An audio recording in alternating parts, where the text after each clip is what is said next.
उम्मीद है आप सुखी होंगे, सफल होंगे, स्वस्थ होंगे, मस्त होंगे, व्यस्त होंगे और खुश होंगे। आपको भी लगता होगा कि हमेशा मैं आपसे ऐसे क्यों पूछती हूँ कि खुश रहना इतना इम्पोर्टेंट क्यों है, खुश पे क्यों हम इतना एम्फेसिस डालते हैं। ये हैप्पीनेस क्या है, क्यों है और क्यों इतनी इम्पोर्टेंट है। तो अभी मैं पिछले दिनों शादी में गई थी, तो मुझे किसी ने बोला कि किसकी शादी थी, तो मैंने उनको बोला कि मैं ये नहीं देखती हूँ कि शादी कितने क्लोज वाले की है, मैं ये देखती हूँ कि उस शादी में जाने के बाद मुझे कितनी खुशी मिलने वाली है, मैं अपने सारे रिलेटिव से मिलने वाली हूँ। तो मैं खाली अटेंडेंस देने के लिए नहीं शादी में गई जाती हूँ, मैं खुशी की तलाश में, हैप्पीनेस के लिए, सबसे मिलने के लिए, रिश्तेदारों से नए पुराने होने के लिए जाती हूँ। तो हैप्पीनेस लाइफ में बहुत बहुत इम्पोर्टेंट है।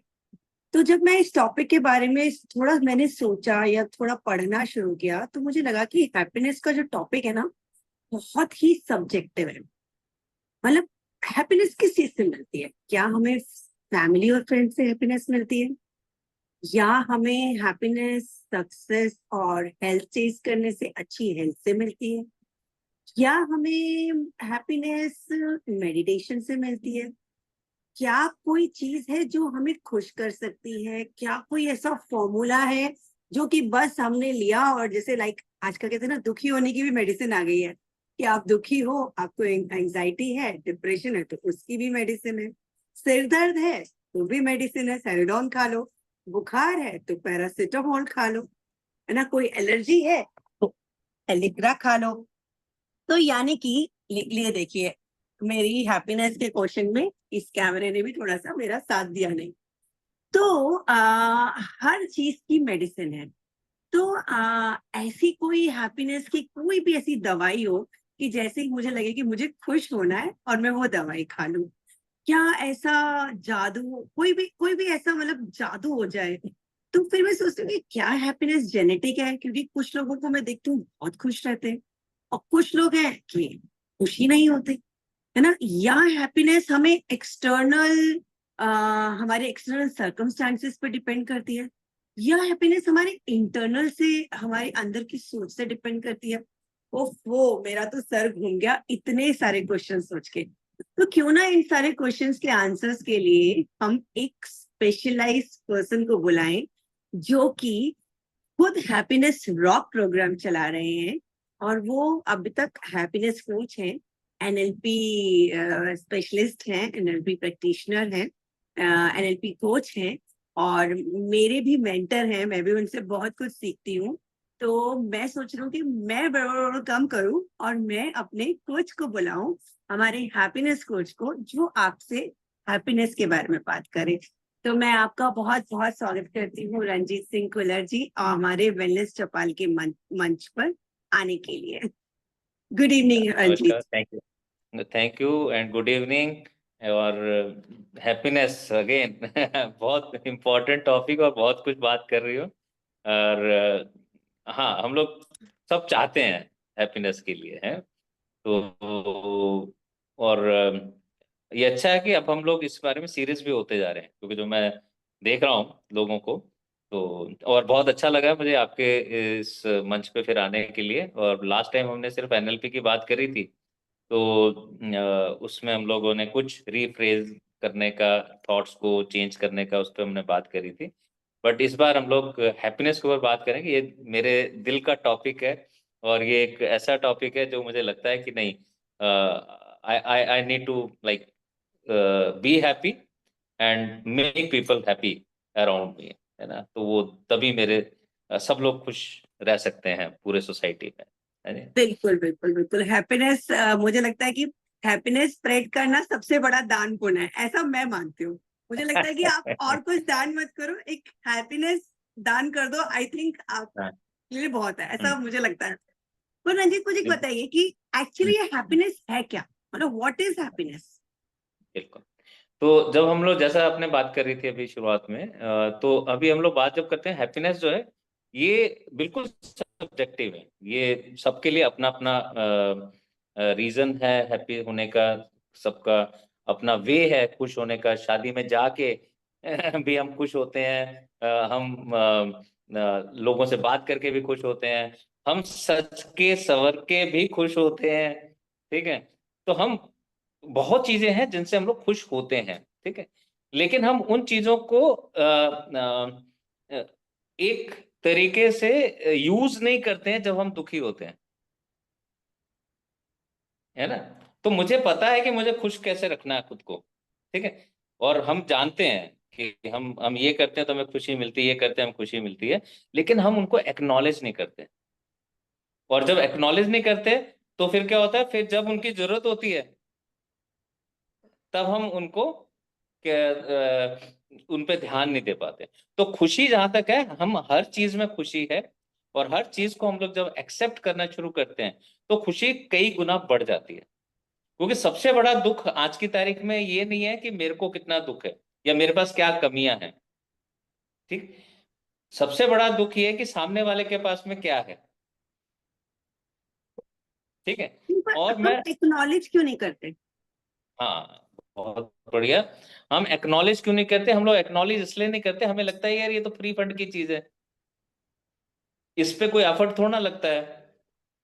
तो हम लोग जिस चीज को हमें चैलेंज के साथ में मिलती है या दूसरों की वजह से मिलती है, हम उस चीज को बहुत ज्यादा संभाल के रखने की कोशिश करते हैं। तो जो चीज चैलेंज के साथ नहीं मिली है उसकी इंपॉर्टेंस भी नहीं है। बच्चा खुश होता है, बच्चा 2 मिनट में रोता है और उसी के बाद एकदम से खुश होना शुरू हो जाता है एकदम से, फिर वो मम्मी जिससे थप्पड़ भी खाया होता है और उसी के पास में उसके कंधे पे चढ़ के फिर वो उसको लाड करने भी लग रहा होता है। ठीक, तो उसके लिए उस जो गैप है बिटवीन एक्सेप्टिंग कि मदर को गुस्सा आ सकता है, और जब गुस्सा आएगा तो थप्पड़ भी पड़ेगा। ठीक है, और उसके बाद में जब मैं उनको लाड करने जाऊंगा तो वो मेरे को फिर दोबारा से उसी तरीके से एक्सेप्ट करेंगे जैसे पहले करती थी। तो जैसे जैसे हम लोग बड़े होते जाते हैं वैसे वैसे उसका गैप बड़ा होता जाता है, कि कुछ भी नेगेटिव या कुछ भी चीज ऐसी जो मेरे को पसंद नहीं है वो जब होती है, उससे निकल के मैं उस जगह पे पहुंचूं जो चीज मुझे अच्छी लगती है, उसमें बीच में बहुत बड़ा गैप हम लोग क्रिएट कर देते हैं। और यही हमारी सारी बीमारियों की आज की तारीख में जड़ भी है, कि हम बहुत जल्दी चीजों को मूव ऑन नहीं करते हैं, और हम एक ही को पकड़ के बैठते हैं, और हमें ज्यादातर समय हम लोग नेगेटिव चीजों को पकड़ के बैठते हैं जो मेरे लिए अच्छा नहीं हुआ। नेगेटिव हम वो कहते हैं जो चीज मेरे लिए नहीं हुई अच्छी। ठीक है, तो नेगेटिव जैसे अगर कहीं कुछ R&R हुआ है, ठीक है, तो अगर मुझे प्राइस नहीं मिला तो वो मेरे लिए नेगेटिव है, लेकिन उस R&R के अंदर में किसी को प्राइस मिला है तो उसके लिए पॉजिटिव है। तो दोष R&R का नहीं है। ठीक है ना, तो मैं दुखी इसलिए हूं कि मुझे नहीं मिला है, वो खुश इसलिए है क्योंकि उसको मिला है ना। तो हम इवेंट्स के अंदर में हम ये नहीं देखते कि अभी ये ठीक है, why can't I be happy with other person, कि भैया उसको मिला तो I can join him with his happiness. लेकिन मुझे मेरे घर पे मेरे लिए ही हैप्पीनेस चाहिए। मुझे हर चीजें अब मेटीरियलिस्टिकली भी सब चीजें चाहिए, तभी मेरे को खुशी में, लेकिन वो भी बहुत ही मोमेंट्री है, वो भी जैसे ही एक चीज आती है वैसे दूसरी की तरफ दौड़ना शुरू करते हैं हम, तो उसको एंजॉय नहीं करते हैं। तो दौड़ को भी जब एंजॉय करेंगे, पाने को भी जब एंजॉय करें, जब होलिस्टिकली जब सब चीजों को एक्सेप्ट करना शुरू करेंगे, then only we will be happy for long. Okay, तो आपका तो कहने का मतलब है बुफे कि अगर लगा हुआ है, एक्सेप्टेंस। हम्म। हाँ जी, बोलिए बोलिए। बुफे अगर लगा हुआ है, हाँ जी, बुफे लगा हुआ है और बुफे के अंदर में सब चीजें मिल रही हैं। जी। ठीक, और मैं यहाँ पे नेगेट करता जाता हूँ, मुझे ये नहीं चाहिए, ये नहीं चाहिए, ये नहीं चाहिए, ये नहीं चाहिए, इसमें नमक कम है, इसमें दाल कम है, इसमें ये कम है, इसमें वो कम है। हम्म, तो मुझे कोई भी चीज पसंद नहीं आएगी चाहे जितना मर्जी अच्छे से अच्छा बुफे लगाओ, है ना। तो जी। ये दुनिया के अंदर में, मेरी लाइफ के अंदर में वो बुफे लगा हुआ है। तो अब अगर या तो मैं सबको टेस्ट करूं, एंजॉय करूं, हाँ यार इसका ये भी खट्टा भी टेस्ट होता है, ये मीठा भी होता है, ये नमकीन भी होता है, ये थोड़ा सा इसमें कसैलापन भी हो सकता है, ये थोड़ा सा कड़वा वाला भी हो सकता है, करेला भी स्वाद हो सकता है। ठीक है, तो जब हम उन सब चीजों को एक्सेप्टेंस के मोड में जाएंगे तो मेरे वो वही बुफे बहुत अच्छा लगेगा। और वो ये भी हो सकता है कि यार इन्होंने राजस्थानी क्यों रख दिया है, इन्होंने गुजराती क्यों रख दिया है, इन्होंने बंगाली क्यों रख दिया है इन्होंने। तो मेरे ऊपर ये डिपेंड करता है कि मैं उसको, तो पहला चीज जो सबसे बड़ी आती है वो एक्सेप्टेंस।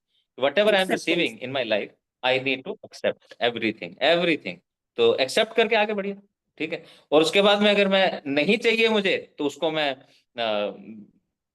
चॉइस बनाऊं कि ठीक है मुझे अभी ये नहीं चाहिए, ये मेरी चॉइस है, मैं बंगाली वाले कॉर्नर पे नहीं जाऊंगा, मैं सिर्फ और सिर्फ अभी साउथ इंडियन कॉर्नर पे जाऊंगा। ठीक, तो ये मेरी चॉइस है। तो आई शुड नॉट रिग्रेट कि मैं बंगाली पे क्यों नहीं जा रहा हूँ, भैया मेरी चॉइस है। तो अब लोग मुझे कहे भी कि तुम बंगाली ने टेस्ट किया बड़ा अच्छा था, भैया ठीक है, मुझे साउथ इंडियन बहुत पसंद आ रहा था, आज मैं साउथ इंडियन ओके, खा रहा था। तो पहला पॉइंट है कि एक्सेप्टेंस, और हाँ जी। दूसरा पॉइंट है कि आपने जो डिसाइड किया उसकी हाँ लाइबिलिटी आप पुट लो कि ये मेरी चॉइस है, मैंने लिया है। बिल्कुल। हम्म। फाइन। बट हाँ क्योंकि हमारा ये वेलनेस चौपाल का जो मंच है वो स्पेशली बड़ों के लिए है, सीनियर सिटीजन्स के लिए है, और मैंने मोस्टली मेरी फैमिली में नोटिस किया है, और आई थिंक हर फैमिली में एक ना आपको एक बड़ा ऐसा लगेगा जो बहुत ही नेगेटिव है। मतलब वो, बिल्कुल। उनको कोई भी चीज खुश करती ही नहीं है। उनको उनके हम्म। बच्चों के साथ भी ये प्रॉब्लम चल रहा है कि बच्चे चाह रहे हैं कि चेंज करे वो अपने अंदर, बच्चे चाह रहे हैं कि उनको कुछ, पर उनको कुछ चीज अच्छी दिखती ही नहीं है, और वो फिर उनको कुछ कहने लगो तो वो बोलते हैं कि हमें समझाने की जरूरत नहीं है। तो मतलब बिल्कुल ऐसे क्या फैक्टर्स है रंजीत जी, जो कि उन लोगों को, या किसी भी मैं पर्टिकुलर उनके लिए किसी भी पर्सन की पर्सनालिटी ऐसी बन जाती है कि उसको सब चीजें नेगेटिव ही नेगेटिव दिखती है। बिल्कुल। तो देखो, नेगेटिव दिखने का, जिसको आप नेगेटिव कह रहे हैं उसके लिए वो नेगेटिव नहीं है, हाँ जी। ठीक है। जिसके लिए हम अपनी एज में अभी आज नेगेटिव कह रहे हैं, वो उसकी एज में जाके वो उसकी और रिस्पॉन्सिबिलिटी बन जा रही ये भी हो सकता है। है ना। कि उसकी रिस्पॉन्स, वो अपनी रिस्पॉन्सिबिलिटी ये लेके चलते हैं कि मैं बड़ा हूं, तो मुझे सबको गाइड करना है। अगर कहीं कोई कमी रह जाती है, रहेगी, तो वो कमी नहीं आनी चाहिए, तो वो कमियों को देखना शुरू कर जाते हैं। तो धीरे धीरे धीरे धीरे वो एक आदत के तौर पे उनकी बन जाती है कि वो हर चीज के अंदर में कमियां देखते हैं, हर चीज के अंदर में गलतियां देखते हैं। उनको लगता है कि इससे अच्छा होना चाहिए बच्चों के लिए, इससे अच्छा होना चाहिए हमारी फैमिली के लिए, ठीक है।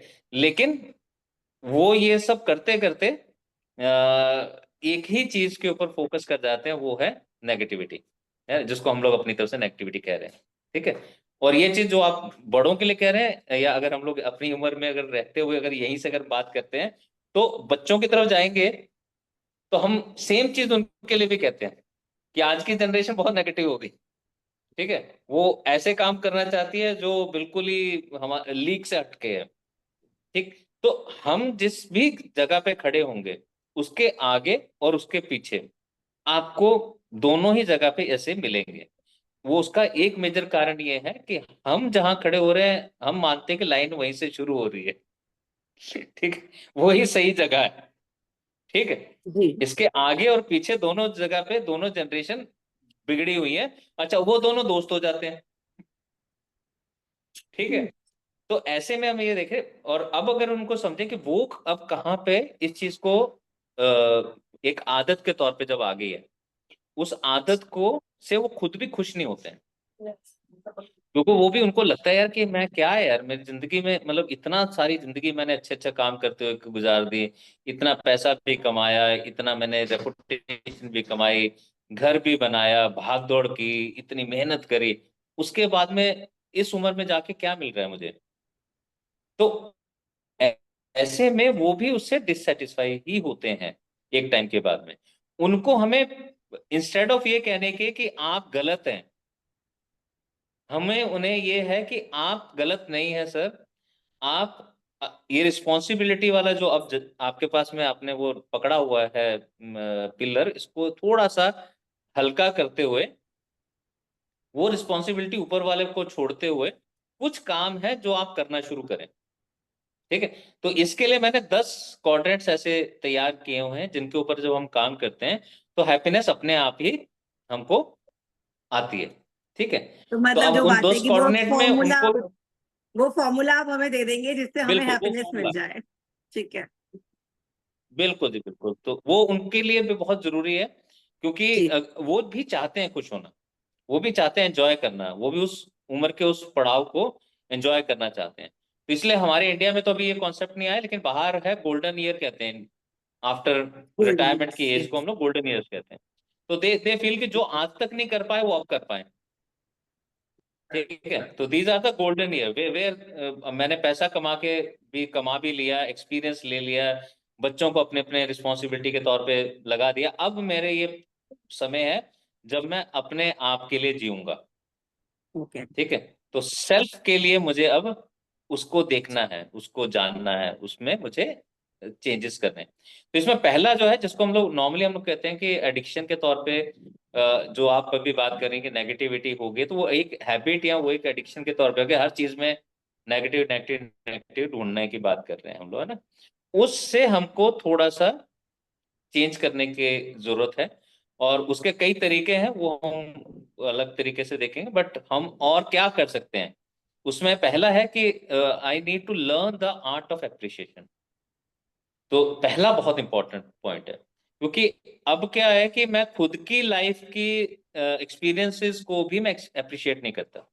तो सेल्फ अप्रिशिएशन भी एक टाइम के बाद में खत्म हो जाता है, कम हो जाता है, या मेरे को पता ही नहीं होता कि अप्रिशिएशन कैसे करना भी है, या खुद के लिए भी करना है या दूसरों को भी अप्रिशिएट करना है। तो अगर कोई हमें अप्रिशिएट करता है, हमें खुशी मिलती है, तो आपको भी खुशी मिलती है अगर कोई करता है तो? मुझे तो बहुत मिलती है। मैं तो, वो नहीं करे तो मैं ले लेती हूँ उनसे कि मुझे तो करो अप्रिशिएट। भैया बहुत बहुत पैसा खर्च करके पार्लर जाके इतना सब कुछ में तैयार होकर, अब भी अगर कोई तारीफ नहीं करेगा तो क्या फायदा फिर? क्या हैं? फायदा ऐसे पैसे खर्च करने का। नहीं बिल्कुल जी। तो एप्रिसिएशन हमें अच्छी लगती है, और वही एप्रिसिएशन दूसरों को भी अच्छी लगती है। तो वेरी जब हम ट्रू। किसी और को अप्रिशिएट करते हैं तो उसको भी अच्छा लगता है। लेकिन होता क्या है कि कई बार हम अप्रिशिएट करते करते हम लोग उनको उसमें थोड़ा सा नींबू का रस डाल देते हैं, दूध दे रहे हो लेकिन नींबू का रस डाल दिया, तो वो अप्रिशिएशन ना हो करके वो कहीं ना कहीं क्रिटिसिज्म, कहीं ना कहीं कोई हम कह सकते हैं कि उनको लगता है कि यार ये जेलसी के साथ में कुछ बात कर रहा है। ठीक है, तो उसका जो पर्पस है अप्रिशिएशन को, वो एज इट इज आगे नहीं जा पाता है। ठीक है, तो जैसे दैट इज कुछ वाई। एग्जाम्पल देके बताइए। हाँ, तो जैसे अगर मैं ये कहता हूँ कि देखिए आपके लिए शालिनी, यार तुम बहुत अच्छी लग रही हो, है ना, लेकिन यार ये बाल तुमने यार कैसे खोल के रखे हुए हैं। तो अभी मैंने चाहता हूँ अप्रिशिएट करना शालिनी को, ठीक है, लेकिन उसी के साथ में कह रही है तुमने बाल, यार क्या बाल, तुम तो वैसे नॉर्मली तो बहुत अच्छे बाल तुम्हारे होते थे, देखो कैसे बिखेर के रखे हुए हैं, क्यों डांस करके आ रही हो क्या? तो अभी जब ये अच्छी चीज बोलने के साथ ही उसके बाद में मैंने आपको ऐसा कुछ दे दिया, तो वो मैंने क्या कर दिया, नींबू का रस एक ड्रॉप बीच में डाल दिया। तो अब तुम्हारा ध्यान अपने जो भी अप्रिसिएशन को अभी भूलकर उस बात पे रहेगा। उस बात पे रहेगा कि यार क्या इसने बोल दिया, बाल कैसे क्या खराब हो गए बाल, मैं जाके शीशे में देखूं एक बार, यार कैसे अभी फिर से मैंने ठीक किया इसको, ठीक है ठीक करूंगा इसको, है, तो सच में तो नहीं ऐसा खराब हो रहा है कहीं। ठीक है, फिर मैं और चला चला के जाके, तो मेरा ध्यान अब उस एप्रिसिएशन पे ना जा करके अब क्या हो गया, वो क्रिटिसिज्म पे चला क्रिटिसिज्म पे जाएगा। आ। तो मेरे को ध्यान ये रहेगा कि रंजीत जब भी बात करता है ना, ये क्रिटिसाइज ही करता है यार। हम्म। तो मैंने तो अच्छा ही बोला था अपने हिसाब से, तो लेकिन आप तक जो बात पहुंची है वो एप्रिसिएशन एप्रिसिएशन की तरह नहीं पहुंची, वो एक क्रिटिसिज्म और एक क्रिटिक के तौर पे आई है ना। तो तो मतलब अप्रिसिएशन भी एक आर्ट है। बिल्कुल, एप्रिसिएशन भी एक आर्ट है, है ना और कुछ उसको। लोग इसको बहुत अच्छे से करते हैं। अच्छा। हाँ, और जो भी इन्फ्लुएंसर्स हैं, या जो लोग सच में सोसाइटी में इन्फ्लुएंस करते हैं, आप कभी उनसे मिलते हैं तो वो बहुत अच्छे से आर्ट इस आर्ट को यूज करते हैं, एप्रिसिएशन को, और बहुत अच्छे से कनेक्ट बना के चलते हैं लोगों से। तो तो हैप्पीनेस उनको का नहीं पहला क्वेश्चन है अप्रिसिएशन।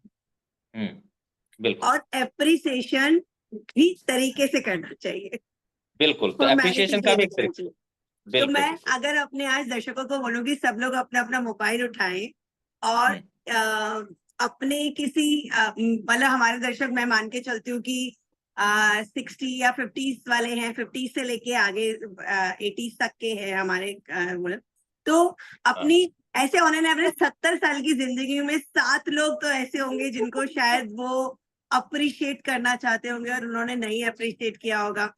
तो आज इस वक्त मैं, क्योंकि रंजीत ने मुझे बोला है कि पहला असूल है हैप्पीनेस का कि आपको अप्रिशिएट करना है, तो आप भी ये एक्टिविटी आपके लिए कि आप तुरंत फोन उठाइए और अपने 70 साल की जिंदगी में 7 ऐसे लोगों को सोचिए जिनको आप अप्रिशिएट करना चाहते हैं। बिल्कुल। तो एक तो सोचिए भी, और उसके साथ साथ में आप अप्रिशिएट मत करिए, अभी वो अगले एपिसोड में हम लोग बात करेंगे कि कैसे करना है, ठीक है। लेकिन हाँ, आप ये काम जरूर कर सकते हैं, आप उनको क्या कहेंगे ये आप जरूर नोट डाउन कर लीजिए, ठीक है। ठीक है। तो हम एकदम से ना जा करके हम उसके ऊपर काम करेंगे, समझेंगे कि कैसे करना है, वो हम लोग करते ओके। हुए फिर हम लोग आगे चलेंगे इसमें, है ना। तो ठीक है। पहला आर्ट ऑफ एप्रिसिएशन है, सेकंड है आर्ट ऑफ ग्रेटिट्यूड। ओके। क्योंकि ऐसा तो नहीं है कि हमारे को कुछ भी नहीं मिला हुआ, बहुत कुछ मिला हुआ है, लेकिन ग्रेटिट्यूड कैसे करना है, ठीक है। तो ये भी एक आर्ट है, इसको भी समझना जरूरी है, और इसको करने से अपने को बेनिफिट क्या मिलता है उस पर भी हम देखना है, ठीक है। कि ग्रेटिट्यूड होने से, कि मेरे कुछ को लगता है कि ग्रेटिट्यूड हो जाएगा तो मैं आगे नहीं बढ़ूंगा, है ना, मैं कंटेंटेड हो जाऊंगा, मुझे आगे की को लगेगा ही नहीं कि मुझे आगे भी बढ़ना चाहिए। पर इसका ये मतलब नहीं है कि आप आगे नहीं बढ़ेंगे, इसका ये मतलब है कि जो आपको मिला है उसको जब तक आप एक्नॉलेज नहीं करेंगे, जब तक जी। आप उस चीज के ऊपर आप ये मानेंगे नहीं, तो क्योंकि यूनिवर्स क्या करता है, वो आप जब तक मानते नहीं तब तक वही चीज बेहतर रहता है, ठीक है। तो अगर आप कहते हो कि ठीक है, I am happy with the my health, और I am happy with my parenting, ठीक है, I am happy with my the financial things, monetary things, तो वो कहता है ठीक है, इसको मॉनेटरी के लिए नाउ ही इज कंटेंटेड, अब इसको कुछ और दिया जाए, now the next gift should be something else, है ना। तो वो गिफ्ट फिर हमारा चेंज होगा, अदरवाइज फिर वो एक ही चीज का अबंडेंस आ जाएगा, बाकी चीज केयर हो जाएंगे। तो दोनों को हम लोग बैलेंस करके चलने के लिए, और बैलेंस जब होगा तभी हैप्पीनेस भी क्रिएटेड रहेगा, वरना एक खालीपन हमेशा रहता है। तो एप्रिसिएशन के बाद में ग्रेटिट्यूड है, ठीक है। उसके बाद में थर्ड पॉइंट है हम लोग जिस पे बात करते हैं, वो है हैप्पीनेस एल्बम। तो हैप्पीनेस एल्बम क्या है कि हमारी सबकी जिंदगी में कई ऐसे पल हैं जो पल हमारे लिए बड़े ही प्रीशियस रहे हैं, ठीक है। कई ऐसे माइलस्टोन्स आते हैं हमारी लाइफ के जिनको हम मान के चलते हैं, यार ऐसा है कि ये मतलब जिंदगी में हमारे साथ हुआ है और ये अच्छा हुआ है। लेकिन भागदौड़ के अंदर में हम लोग क्या करते हैं, उसको साइड में कर देते हैं और आगे बढ़ते हैं, और वो चीज कहीं ना कहीं पीछे रह जाती है, और वो याद भी नहीं बाद में रहती है, और हमें पता ही नहीं होता है कि इतना कुछ अच्छा भी घट गया है। तो एल्बम के लिए हम लोग वी डिजाइन एल्बम, जिसके अंदर हम उतनी पुरानी चीजों को भी देखते हैं, समझते हैं। जैसे एक के साथ में हम लोग कर रहे थे एक प्रोग्राम में, उसमें वो भाई साहब अपने शादी से पहले का लव लेटर लेकर आए, ठीक। तो अब हाँ, ये था कि जिससे शादी हुई उसी के साथ था ठीक है। नहीं तो लाते कैसे? हाँ, नहीं तो लाते कैसे, बट हम्म। अभी उन दोनों को ऐसा लग रहा था कि हमारी लाइफ का मतलब 20-22 साल 25 साल हो गए हैं, तो अब उनमें वो स्पार्क नहीं रह गया। तो लव मैरिज थी, तो अब वो स्पार्क नहीं रह गया, तो अब 25 साल बाद वो लेटर लेके आ रहे हैं, तो then immediately that spark actually got the fire, कि यार नहीं यार, ऐसा नहीं है, अभी भी हमारी जिंदगी में कुछ है, और इस आदमी ने 25 साल तक अगर ये लेटर संभाल के रखा है तो it means there is something. तो ऐसे हम लोग जब इन चीजों को, छोटी छोटी चीजों को जब हम लोग एल्बम के तौर पे रखते हैं, और जब भी उदास हो तो उन एल्बम्स को, एल्बम का मतलब जो शादी के एल्बम वैसा नहीं है, but we create a box, उस बॉक्स के अंदर हम कई ऐसे आर्टिकल्स रखते हैं जो हमारे साथ में, उसको हम लोग एनएलपी के एंकरिंग के साथ में उनको हम जोड़ते हैं, जिससे कि वो हमारे लिए एक बहुत ही पॉजिटिव इम्पैक्ट हमारे को दे, और इमीडिएट हमको एक हैप्पीनेस की तरफ लेके चल जाए। उसके बाद है माइंडफुलनेस है, क्योंकि हम आज की तारीख में मोबाइल के आने के बाद में क्या हो गया कि हम लोग उसमें इतने ज्यादा खोए रहते हैं, या माइंड का बिल्कुल ही यूसेज कम होता जा रहा है, तो फिर हम पूरे तरीके से माइंड का यूज नहीं कर रहे और आसपास की घटने वाली छोटी छोटी अच्छी बुरी चीजों को हम नोटिस नहीं कर पा रहे। तो खाने के टेस्ट को भी टेस्ट नहीं कर पाते हम लोग, है ना। तो माइंडफुलनेस इसलिए बड़ा जरूरी है कि हम लोग उसको देखें कि आज जो भी बना है उसमें स्वाद क्या है। तो मतलब से बना है क्या मतलब सिर्फ आज का दिन जो चढ़ा है उसके अंदर आज नया क्या हो रहा है, अलग क्या हो रहा है, अलग मैं क्या कर पा रहा हूँ, ठीक। और मैं आसपास के लोगों के अंदर अलग क्या देख रहा हूँ। क्योंकि अगर मैं रोज का यार रोज ऐसे ही लोग आते हैं, सुबह हॉर्न बजते हैं चले जाते हैं, फिर थोड़ी शांति होती है, शाम को 5 बजे का फिर हॉर्न बजने लग जाते हैं, लोग आते हैं, बच्चे चिल्लाते हैं, 2 बजे गाड़ियां आती हैं स्कूल की तो बच्चे चिल्लाते हैं। तो ये तो हो गया जो एक रूटीन में हो रहा है, तो माइंड उसको नोटिस ही नहीं करता, फिर एक टाइम बाद वो सुनाई नहीं देता, पता ही नहीं लगता है। लेकिन अगर मैं नोटिस करना शुरू करूंगा तो देखूंगा कि उसके अंदर में बहुत सारा वेरिएशन हो रहा है, और जितनी बार वेरिएशन हो रहा है उतनी बार वो मुझे एक अच्छा एहसास भी करवा रहा है, ठीक। अब उसके बाद आता है कि आर्ट ऑफ फॉरगिवनेस। हम लोग कितने पुराने जख्मों को साथ ले लेके चलते रहते, कुरेदते रहते हैं, हम लोग ऑफ फॉरगिवनेस नहीं कर पाते। तो एनएलपी की टेक्निक में हम लोग ये कहते हैं कि भाई आप फॉरगिव इसलिए नहीं कर पा रहे क्योंकि आप फॉरगेट नहीं कर पा रहे। आप भूलोगे तो ही तो किसी को फॉरगिव कर पाओगे। माफ करोगे। तो बिल्कुल, तो माफ कैसे करोगे, उसको भूल ही नहीं पा रहे, उसकी उस इवेंट को बार बार याद करे जा रहे हो और पक्का करे जा रहे हो, तो कैसे भूलोगे। तो पहले आप उसको फॉरगेट करने की प्रोसेस करिए। और फॉरगेट करने की प्रोसेस एनएलपी में है जिसको हम लोग डिसोसिएशन कहते हैं, जिससे कि हम इवेंट को उस पर्टिकुलर इमोशन से अलग करें। सिक्स्थ आता है पॉजिटिव विजुअलाइजेशन। तो जो चीज मुझे चाहिए मैं उसके बारे में कितना सोच पाता हूँ, कितना क्लियरली सोच पाता हूँ, कितना क्लियरली माइंड को, जिन को, जो मेरा सुपर कंप्यूटर है उसको मैं कितने अच्छे से कमांड दे पाता हूँ मुझे ये चाहिए। क्योंकि हम क्या करते हैं मेजरली, मुझे क्या नहीं चाहिए हम उस पर फोकस करके रखते हैं। तो विजुअलाइजेशन में भी हम पॉजिटिव विजुअलाइजेशन कैसे कर सकते हैं कि मुझे क्या चाहिए, ठीक है। तो क्या नहीं चाहिए में तो हम आगे ज्यादा नहीं कर सकते, लेकिन क्या चाहिए पे जब हम जाते हैं वो हमारे लिए काम करता है, कर सकता है ना। तो वो हो गया। देन है सेवंथ है आर्ट ऑफ अंडरस्टैंडिंग इमोशंस। क्योंकि हमसे बाहर से ही नहीं अनजान हो गए, अपन अंदर से भी अनजान हो गए। क्योंकि हमें इमोशंस के बारे में ही नहीं पता हमें कि अभी आज पूरे दिन के अंदर 16 इमोशन हमारे मिनिमम हम चेंज करते हैं, एक इमोशन नहीं रहता पूरे दिन में। और ये बड़ी ब्यूटी है, ये बुफे है पूरा इमोशंस का, ठीक है। और सारे इमोशंस हमारे लिए अच्छे ही होते हैं अगर उसको अच्छे से हम समझें तो, ठीक। तो अगर दुख हो रहा है तो मैं उस दुख को मनाऊं भी, उस दुख को महसूस भी करूं, हाँ मुझे दुख हुआ है। अगर कोई मुझे छोड़ के जा रहा है तो मैं ये नहीं कह सकता कि I am happy that you are going, I can't say that every time, ठीक है। तो मेरे हाथ से कोई छीनी जा रही है चीज तो मैं कहता हूँ यार मुझे दुख हो रहा है, पर मुझे पता होना चाहिए कि मुझे दुख हो रहा है और क्यों दुख हो रहा है।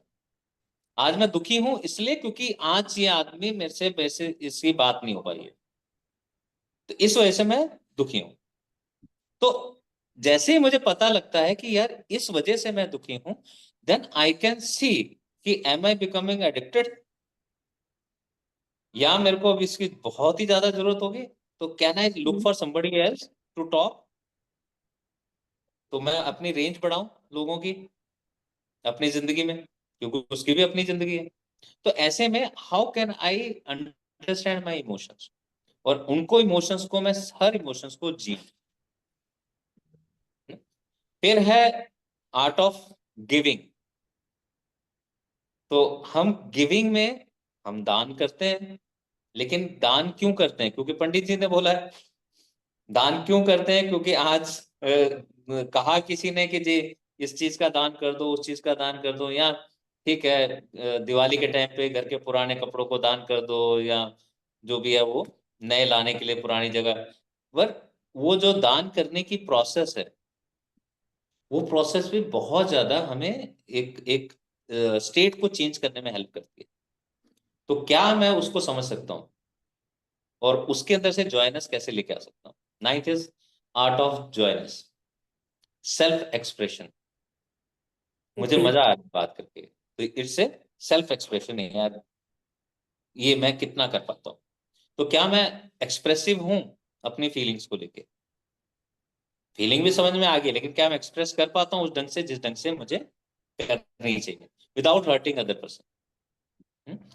इवन उसके अंदर में मैं, अगर अगर मैं ओल्ड एज के उसमें बात करता हूँ, तो अगर मेरे को लगता है कि मेरे बच्चे मेरे को जब छोड़ के जाते हैं, या जो वो किसी भी बड़े त्योहार पे नहीं आते, तो मुझे अच्छा नहीं लगता है।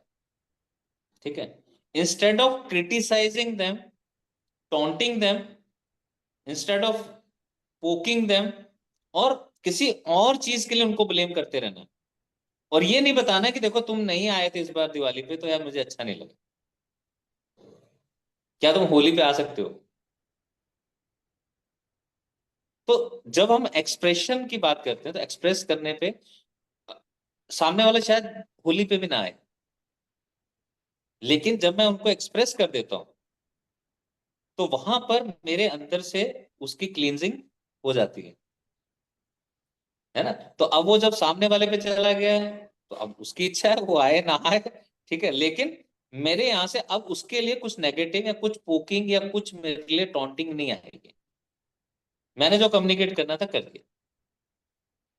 तो ऐसे में क्या मैं कम्युनिकेट करता हूं, तो क्या मैं कम्युनिकेट ये एक्स करने के बजाय मैं कितने वाई क्रिएट कर देता हूं, ये बताने के बजाय कि भाई मेरे को, भाई तुमने परसों जो मेरे को बात बोली थी, मेरे को वो बात अपने लिए अच्छी नहीं लगी, या ये बात ऐसी थी जो मुझे हर्ट कर रही है, और इससे मेरी डिग्निटी के ऊपर में थोड़ा सा क्वेश्चन मार्क लग रहा है। तो can you help me by not doing it same for the next time? तो that will give the joy in telling, expressing, and making a communication better. और उसके बाद में भी अगर वो कर रहा है, तो I can give chance twice और thrice, then I can say ठीक है, okay, now you take your way, मैं अपना वे ले रहा हूं, अब अपन, I will not be dependent on you for this. ठीक, तो ऐसे में I can take some decision. And last one is the habits. क्या मेरी कहीं हैबिट तो नहीं बन गई सिर्फ दुखी रहने की? क्योंकि हमारे कई बार क्या रहता है कि हम बड़ा दुखी रहना, क्योंकि दुखी जब रहते हैं तो लोग बहुत आते हैं पूछने के लिए, भाई साहब क्यों दुखी हो, क्या हो गया, किसी ने कुछ धोखा दे दिया, किसी ने कुछ आपको गलत कह दिया। और लोग खुश है कोई तो ये पूछने नहीं आएंगे भाई साहब क्यों खुश हो, लेकिन दुखी होंगे आप, कॉर्नर में बैठे होंगे कैफे के, और बिल्कुल आंसू टपका रहे होंगे, तो दो चार लोग आ जाएंगे कि पूछने के लिए भाई साहब क्या हो गया। ठीक है, तो बड़ा मजा आता है कि भाई साहब चार लोग पूछते हैं, अटेंशन मिलती है। तो कई बार हमारी उसमें भी एक हैबिट फॉर्म हो जाती है, बट उससे मुझे नुकसान नहीं होता कि मुझे दुखी रहना पड़ता है हमेशा, तो मैं अच्छी चीज को देख ही नहीं पाता हूँ। तो हैबिट अगर हो रही है, तो मुझे उसको हैबिट को चेंज भी करो। तो दीज आर द 10 वेज जिनको अगर हम लोग अपनी लाइफ में उतारते हैं, तो that will give us the A you can consolidated happiness. Okay, very nice. तो ये जो 10 पॉइंट्स आपने बताए हैं, मुझे नहीं लगता कि हम इसको एक ही एपिसोड में समझ सकते हैं। तो क्यों ना हम अपने आने वाले एपिसोड्स में, रंजीत जी, अगर आप हमें एक एक पॉइंट को अच्छे से डिस्क्राइब करें, और फिर बताएं कि हम उसको अपनी हैबिट में कैसे लाएं, और let's make it a challenge, like मतलब अगर हम 7 डेज चैलेंज लेके चलते हैं कि 7 दिन हमें ये करना है, फर्स्ट पॉइंट, फिर हमें 7 दिन वो पॉइंट करना है, तो हम हमारे बड़े, ये तो खैर सभी के लिए, बच्चे बूढ़े और जवान सबके लिए है, ऐसा कि सबके लिए है कि हैप्पीनेस, एक्चुअली हैप्पीनेस कैसे फील करनी है, क्या एक्सप्रेस करना है, कैसे एक्सप्रेस करना है, वो सब हमें समझना जरूरी है, करेक्ट करना। अगर मतलब कोई हमें कहता है कि हम ये सब कुछ कर रहे हैं, फिर भी हमें हैप्पीनेस नहीं मिल रही है, तो ये यानी कि कहीं ना कहीं कुछ करेक्शन की जरूरत है, कहीं ना कहीं कोई। हाँ, और आई थिंक यही एनएलपी आपकी काम आती है कि कहाँ हम कौन से इमोशन पे हमें ज्यादा ओवर पार कर रहा है। तो ये जो खूब बहुत ही अच्छी बातचीत के बीच में मैं दर्शकों को बताऊंगी कि ये एपिसोड यही खत्म होने वाला नहीं है। ये 10 जो क्वेश्चन आपको बताए गए हैं, जो 10 आपको मंत्र बताए गए हैं, हम आने वाले एपिसोड पे हर एक मंत्र पर बात करेंगे। और डिस्कस करेंगे कि उसको हम कैसे अपनी लाइफ में इम्प्लीमेंट कर सकते हैं। तो thank you so much mister Ranjit, बहुत अच्छा था। और आपसे हम बिल्कुल जुड़े रहेंगे जब तक हम पूरी की पूरी हैप्पीनेस ले ना ले, है तो ये वेलनेस चौपाल से आपको जाने नहीं देंगे। Thank you so much for coming. तो अगले एपिसोड में हम थैंक मिलेंगे, यू शालिनी। अगले एपिसोड में हम मिलेंगे ये जानने के लिए कि आर्ट ऑफ एप्रिशिएट, एप्रिसिएशन में क्या क्या चीजें आती है। ठीक है, थैंक यू बिल्कुल। सो और आपने मच। चैलेंज तो दे दिया 7 दिन का कि आप रोज लिख सकते हैं, जिनको भी आप अप्रिशिएट करना चाहते हैं, एटलीस्ट एक जने को रोज लिख सकते हैं कि मैं इसको अप्रिशिएट कर रहा हूँ और ये चीज के लिए अप्रिशिएट कर, लिख लीजिए। उसके बाद जब नेक्स्ट हम एपिसोड करेंगे, उसके बाद आप उसको करेक्ट करके या उसके अंदर जो भी चेंजेस है करके फिर आप उसको आगे रीफ्रेम कम्युनिकेट कर करें। लीजिए, बहुत अच्छी बात है। जैसे हम स्कूल में जाते थे, हम कॉपी चेक कराने जाते थे, हमने कहा, हमने एक सेंटेंस लिखा और फिर हम मैम के पास जाते थे तो मैम उसको चेक करती थी और उसको रीफ्रेम करती थी कि इसको ऐसे लिखो। तो ऐसे ही रंजीत सर हाँ, आपकी आपकी स्टेटमेंट्स को रीफ्रेम करेंगे। तो मैं आप सबसे एक्सपेक्ट करती हूँ कि आप सब लोग अपने अपने सेंटेंसेस को लिखिए, हमें चैट बॉक्स में भेजिए अपने अप्रिसिएशंस को, फिर हम उनको देखेंगे कि उनको कैसे रीफ्रेम कर सकते हैं और उनको कैसे करेक्ट करके और इफेक्टिव वे में आपका अप्रिसिएशन उस पर्सन तक पहुंचा सकते हैं। तो मिलते हैं अगले एपिसोड में, बिल्कुल। बहुत सारी हैप्पीनेस और बहुत सारे अप्रिसिएशन के साथ। तब तक के लिए नमस्कार, बाय बाय। नमस्कार। Thank you, thank you Ranjit. Thank you.